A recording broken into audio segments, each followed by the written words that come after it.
guys! Welcome back to our video! Keep on watching!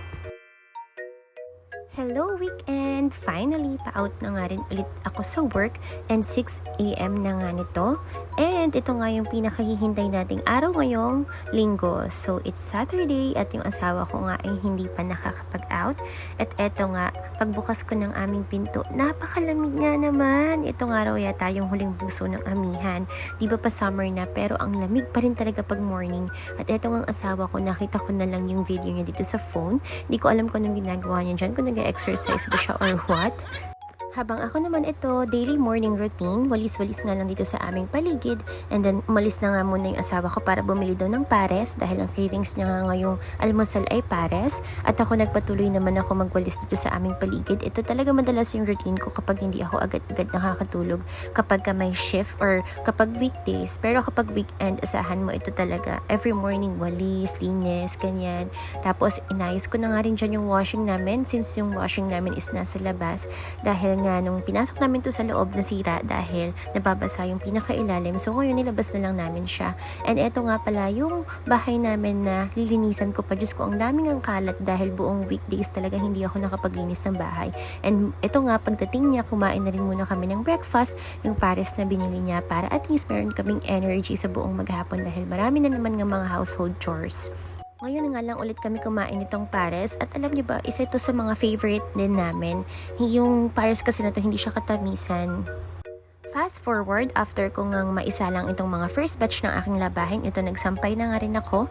Tapos maaga rin naman siyang nangyari yung mga unang batch ng aking labahin. So ayan, at alam niyo ba guys, hindi ako po pwede yung sampay lang. Kailangan talaga naka-organize pa yung mga sampayan ko from malalaki to maliliit or yung mga bulky, ganyan.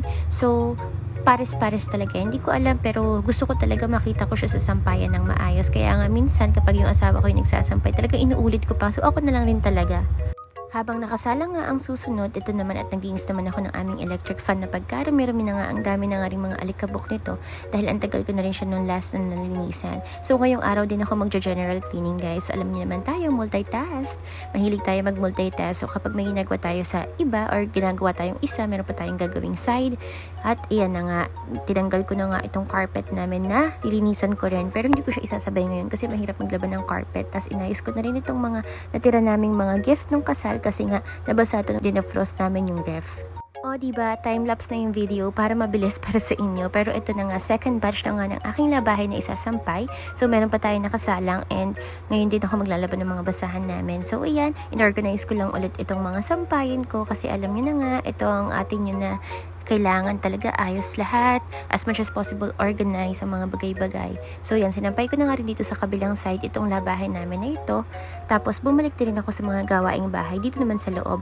Inayos ko na nga itong ilalim ng lababo kasi nga ito ay magulo din and marumi. So dito ko ilalagay yung aking mga inayos na mga natirang gift namin sa kasal na nilagay ko nga sa storage box kanina. Hindi na nga lang at semi-matic ang aming washing machine. So habang nagsasalak siya, naglalaba siya para sa akin. Ito naman at naglilinis ako ng bahay. Sulat nga to at wala pa nga tayong tulog nito. So maghapon, ganito talaga expected na natin siya kapag weekend. Kasi ito nga lang rin yung weekend na free kami at maasikaso ko talaga tong bahay. Alam niyo ba guys na hindi ako fan talaga ng matic na washing machine. Hindi ko alam pero parang hindi ako believe sa laban ng washing machine kapag matic siya. Pero malay naman natin baka soon makapagpalit rin tayo ng automatic kapag meron na tayong budget. At kapag walang ang ganap, hindi talaga ako matahimik dito sa bahay kundi maglinis kasi mas gusto ko talagang maglinis ng bahay. So siguro matatahimik lang tayo kapag na-preggy na. And here's the outcome!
That's all for today. Thank you for watching. Bye!